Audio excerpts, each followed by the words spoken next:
ഈ ആരാധനാലയങ്ങൾ അത് പലപ്പോഴും ശില്പങ്ങളുടെ കേന്ദ്രമാകാറുണ്ടല്ലേ? തടിയിൽ തീർത്ത ശില്പങ്ങളുടെ ശ്രദ്ധേയമായ ഒരു ക്ഷേത്രമുണ്ട് നമ്മുടെ പത്തനംതിട്ട ജില്ലയിൽ. ഇലന്തൂർ ഭഗവതിക്കുന്ന് ക്ഷേത്രത്തിലെത്തുന്ന ഭക്തരെ ആകർഷിക്കുന്നതും ഈ ശില്പങ്ങൾ തന്നെയാണ്. അപ്പോൾ ഇലന്തൂർ ഭഗവതിക്കുന്ന് ദേവീക്ഷേത്രത്തിലെ വിശേഷങ്ങളാണ് ഇന്നത്തെ ദൈവമേ കേതുറാമിൽ.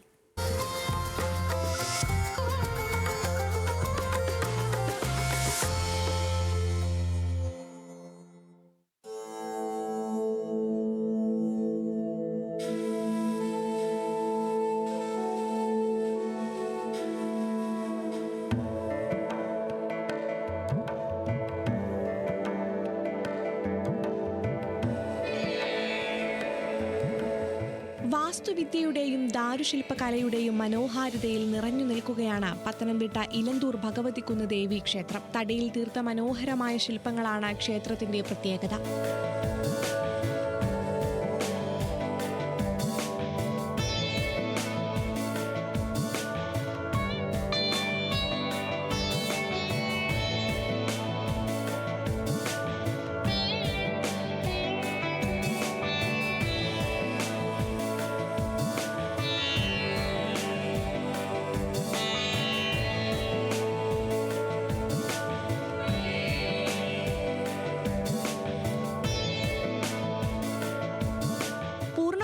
ആഞ്ഞിലി, തേക്ക് എന്നീ തടികളിലാണ് ദാരുശില്പങ്ങൾ പൂർത്തിയാക്കിയത്. കേരളത്തിലെ വിവിധ ജില്ലകളിൽ നിന്നും തമിഴ്നാട്ടിൽ നിന്നും എത്തിയ ശില്പികളാണ് നിർമ്മാണ കരവിരുതിനു പിന്നിൽ. 6 മാസം കൊണ്ടാണ് ശില്പങ്ങളുടെ നിർമ്മാണം പൂർത്തിയാക്കിയത്. നമസ്കാര മണ്ഡപം മുതൽ അഗ്രമണ്ഡപത്തിലും ശ്രീകോവിലും വരെ തടിയിൽ തീർത്ത നിർമ്മാണ വൈദഗ്ധ്യം കാണാൻ സാധിക്കും.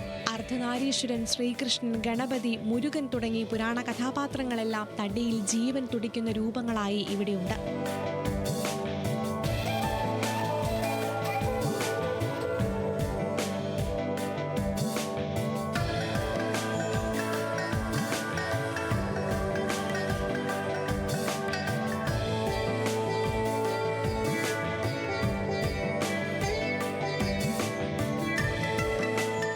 അഗ്രമണ്ഡപത്തിലെ പത്മദളത്തിൽ കൊത്തിയെടുത്ത കാളീദേവിയുടെ രൂപം ശില്പകലാ വൈദഗ്ധ്യത്തിന്റെ മറ്റൊരു ഉദാഹരണമാണ്.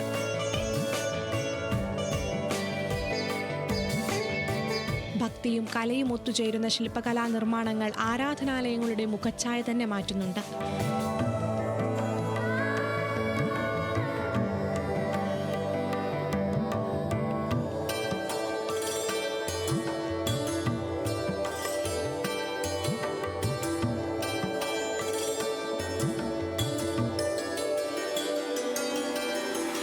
നൂറ്റാണ്ടുകൾ പഴക്കമുണ്ട് ഇലന്തൂർ ഭഗവതിക്കുന്ന് ദേവീക്ഷേത്രത്തിന്. ക്ഷേത്രത്തിന്റെ തനിമ ഒട്ടും ചോരാതെയാണ് ഓരോ ശില്പവും രൂപകൽപ്പന ചെയ്തിരിക്കുന്നത്. കൊത്തുപണികളും ശില്പകലാരൂപങ്ങളുടെ നിർമ്മാണവും പൂർണ്ണമായതോടെ ദക്ഷിണ കേരളത്തിലെ തന്നെ ശ്രദ്ധേയമായ ദാരുശില്പ കേന്ദ്രമായി മാറിയിരിക്കുകയാണ് ഈ ആരാധനാലയം.